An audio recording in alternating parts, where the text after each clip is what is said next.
Points to Stronger Bones challenge. And these next 2 weeks are going to be focused wholly on building strength slowly, okay? So we're going to be doing upper body this week, and for this class you're going to need a set of dumbbells. You need to be comfortable with these weights, being able to lift them over your head. Now, if you don't have dumbbells, then use water bottles, use cans, use whatever you've got to start with. And then as you build more confidence, you feel better in the movements, you can increase the weight. Now, one thing that I often get asked is what weight should I be using? And really it totally depends. But what we're going to be doing is we're going to be doing a set of 5 exercises. We're going to be doing each exercise for 2 sets of about 30 seconds. And what you want to feel is that as you're doing that exercise, by the time you get to the end of that 30 seconds of work, it feels tough, like it feels hard. That's how you know you're at the right weight. If you get to the end of each 30 seconds and you think, oh my gosh, this is easy, then you know that you can go up a little bit higher. So now we know what we're going to do. Now, I'm not wearing shoes for this because I really like to feel super grounded into the floor. But if you are new to training and you want to work, you feel more stable in your trainers, please wear them. We're going to start off with a quick warm-up because we've got a lot of things to do in 10 minutes.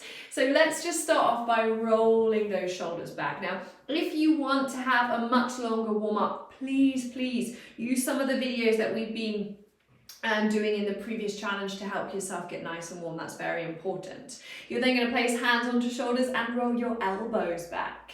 So we want to get that upper body moving really well, and we're going to be thinking about using push and pull exercises to work all the muscles in the upper body. And that is our goal. We're working all the major muscle groups in the upper body today. Now, once you finish that last big circle here, I want you to head over to a wall or a countertop, and we're going to be doing some wall push-ups. Now, wall push-ups are relatively low load, so they're a great warm-up exercise and great to get you comfortable with progressing them down on the mat. So we're going to have our hands roughly in line with the shoulder joint. Now, the further away my feet are from the wall, the harder the exercise, okay? So I like to take a nice big step back, but what I want you to think of is that it's your head and chest that is lowering towards the floor. You don't have to have it tap like mine did just then, but that's what we want to feel. And this is just our warm-up, yeah? You'll notice how my body, I've got this nice diagonal line from my heels all the way to the crown of my head. And we just want to do enough that we get lots and lots of warmth. We start to feel a bit of heat in our arms. Always give you about 5 more here. And 4. Last 3, 2, and 1. Step away from that wall, give those arms a little shake. Hopefully you're feeling nice and warm. So I want you to grab whatever weights you have. Now, one thing, ladies, don't forget about technique, about hip hinging when we're picking weights up and down. Everybody remembers their form during the exercise, but remember, in between exercises, it's important as well. So bend your knees, hinge from your hips, and pick your weights up off the mat. Now, the first exercise we're going to start with is a basic bicep curl. So for this, we're actually going to start with our hands down by our side. We're going to lift the weight up and rotate the palm towards us, and then come back down. So we lift, twist, and down. Easy peasy. Call this a hammer curl. Okay, and I always feel like Arnold Schwarzenegger when I do this. So that's the movement. Now we're going to be doing this for 30 seconds, and I am going to set my watch. So we're going to be doing this for 30 seconds. You're going to get a little rest, and then we're going to do it for another 30 seconds. How easy is that? So pick up those weights. I've set that timer. Here we go, 30 seconds on the clock. So we lift and lower. Now, what's really important with a bicep curl, and we're doing one at a time here so that we can work into those arms unilaterally, right? And that's really good if maybe you feel you've got one arm stronger than the other, which most of us do. Okay, how are we doing for that time? We've got 5 more seconds to go. 5 and 4. You see, it goes really quick. Last 3 and 2.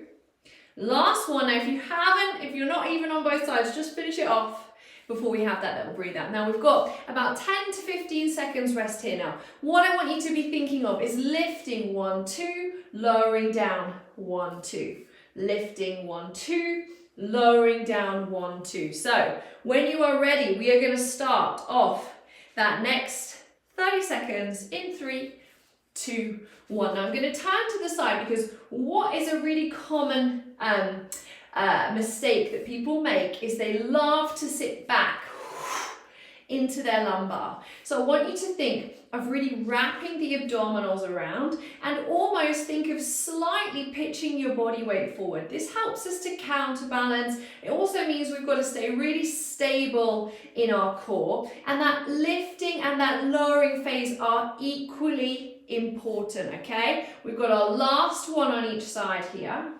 In fact, if you want to squeeze in an extra one, let's go for it. And then come back down. Little breather. So our next exercise, take a second while I describe it, it's going to be an overhead press. So take your feet nice and wide and you're going to lift the weight up. Now I like to rest mine on my shoulders. So this just gives me like a little bit of a cue of how far I want to lower down. From there, you're going to press your weight all the way over your head and you're going to come back down. So we did this in the first class, so you should feel pretty comfortable with it. What I want you to be careful of again is that you're not pressing those hips forward and leaning back because it doesn't feel so great on the lumbar. We want to make sure we're keeping our hips, ribs and shoulders stacked. So we are going to set that clock for 30 seconds.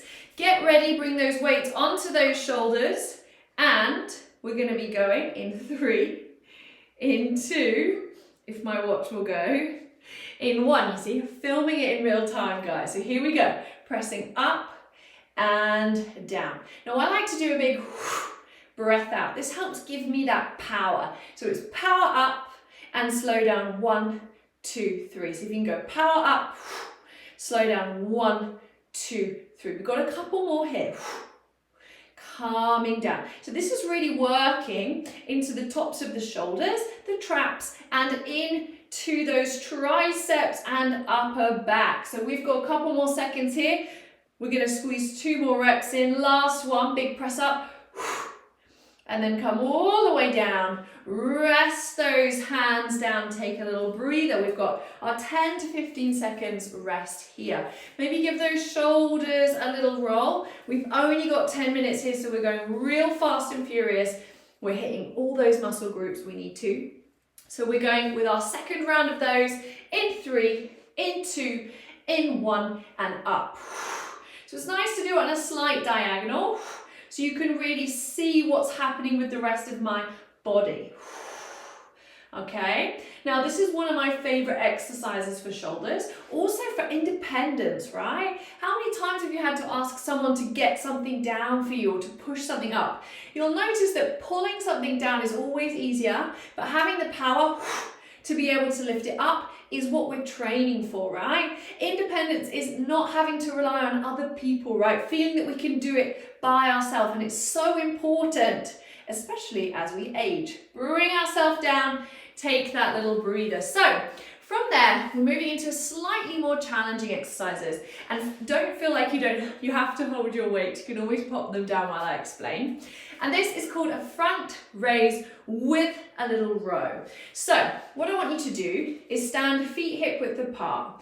Engage the abdominals. So what I mean by that is just have this feeling that we're switching on, narrowing the waist. You're going to lift the weight up. You're then going to pull them in, stretch them, and release and come back down, okay? So we lift, pull, stretch, and down. Now you'll notice there is a soft bend in my elbow as I do this.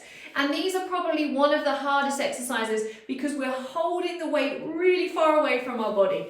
So that actually changes how heavy the weight is, right? Close is a little bit lighter and it adds weight if we're stretching away. So make sure that you maybe take it down or you try without weight to begin with. We're going to go with 30 seconds worth of these in 3, in 2, in 1. off we go. So we lift, pull, stretch, and down. And I like to exhale, squeeze, press, and down. Lift, squeeze, press, and down. Nice work, guys. Lift. Take your time. This is not about lots of reps. This is about really working in control. This is tough. We're going to do 2 more. Press and down. Last one. Lift, squeeze, press, and down. Take a little breather. So you can see, even I'm working harder, losing my counts. Now, we've got about 15 seconds rest. We're going to do exactly the same thing. If you felt it was too heavy, then don't feel like you can't go down. Please, please go down. The joy of this is that I want you to keep coming back to this same video so that we can see how our strength improves the more we do it. So here we go, guys. Last 30 seconds. Lift, pull, press, and down. So this is cheeky, right? Because we get our press, our pull, our push, and our down, right? Squeezing lots in to a really short space of time. Now we're working into our shoulders, we're working into our chest, and we're working into our back. Now if you find that this tends to pull and you have a bit of tension through the neck, that is quite common, okay? And it might mean that we need a little bit more strengthening through that shoulder joint. So feel free to rest when you need to, or skip this one if that's the case. And you'll be pleased to know that was our last one. Whew. Now this next one, we're going into a lateral side raise. So the arm position is the same, right? We're going to work one arm at a time because, as we said before, it's very, very common, yeah, to have one arm that's stronger than the other. So take those feet hip width apart. Think of having that pelvis in what we call that neutral position, and all that means is that it's in your natural position, yeah? We're not thinking of sticking it forward or sticking our bum back or even tucking our bum under. We're in a neutral stance. What's good for us? Now, from there, we are going to start by just lifting one arm and lowering. Now you'll notice, and if I turn to the diagonal, you can see, I'm always keeping that weight slightly in front of my body. So it's not a true complete side raise, right? My arm is slightly in front of my body. And that's very important, right? Because this helps us to re-stabilize our center, right? Keep our abdominals engaged. I like to imagine kind of tucking my ribs into the front pockets of my leggings to help me keep that connection to my abdominals in the front. You've got your last one on each side here. Whew. And then we breathe. We take a little second. We roll those shoulders back. Now, we of course are going to do that one more time. Remember, you can pop those weights down. But what is interesting is if you keep hold of those weights the whole way through this class, we're training our grip too. Super important for longevity and bone health. Also at reducing our blood pressure. So there we go, an extra little tip for you there. So let's move on to our next set, lifting and lowering. Now I don't mind, how high you lift that weight. If you can lift that weight higher than me, go for it. And if you can't really lift it to shoulder height, it's probably a little bit too heavy. Okay, so feel free to go down if it feels too heavy, and vice versa. If it feels too light, feel free to go up. I really like training one side at a time because, so often, we have that one side stronger than the other. And it can feel really apparent sometimes when doing daily tasks. So training unilaterally is a really, really great little tool to help kind of mitigate that single-sided strength. Now, once you finish your last one on each arm, you're going to come down. Take a little breather. Remember, pop those weights down if you want to.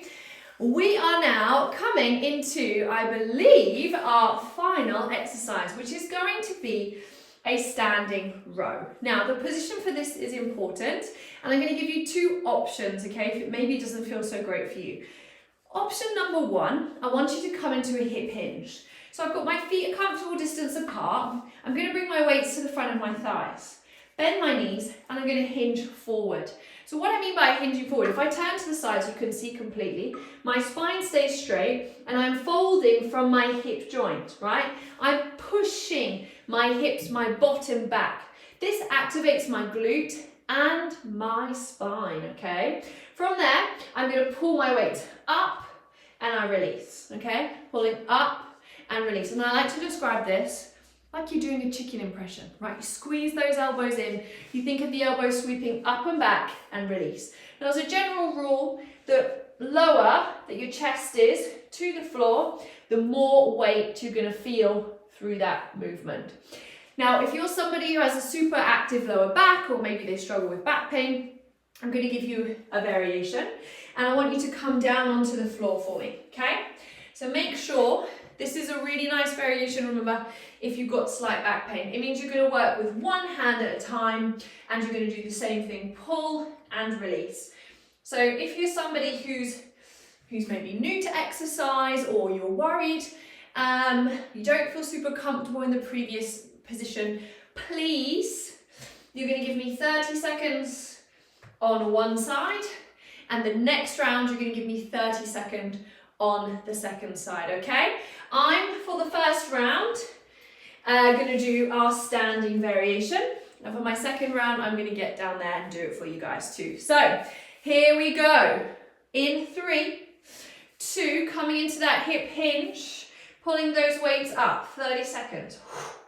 Now lift, squeeze, and lower.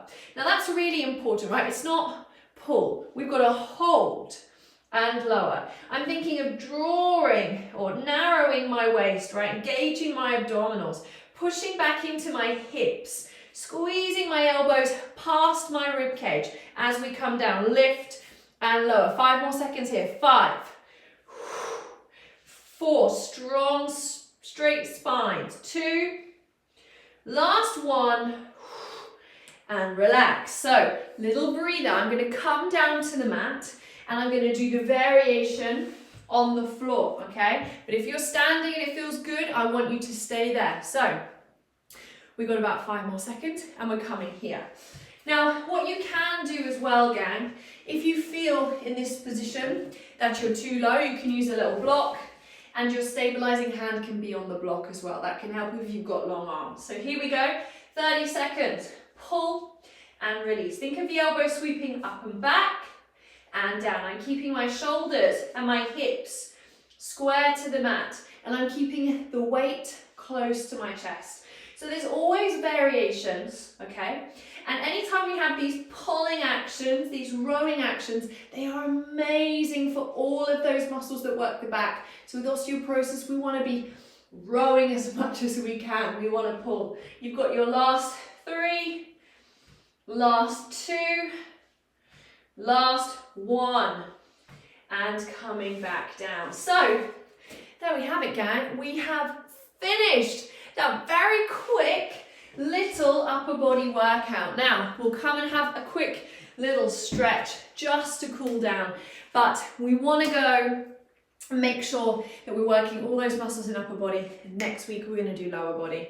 So come stand up for me, just start to roll those shoulders back, and I want you to take some nice deep breaths and let that heart rate come down, okay? Super, super important. Just to take a moment after you've finished, okay? From there, what I want you to do is reach your hands behind you. You can either grab hold of the wrist or clasp the fingertips together and press those hands back, lift the chest. Take a couple deep breaths in here. In and out. Now it's probably going to feel like quite tight. Now, if you can't quite hold those hands, just stretch those hands back behind you. Find openness in your chest and then gently release and come down. Just give yourself a big well done. We are over the halfway point now, and I look forward to seeing you for the next video in the 12-week challenge.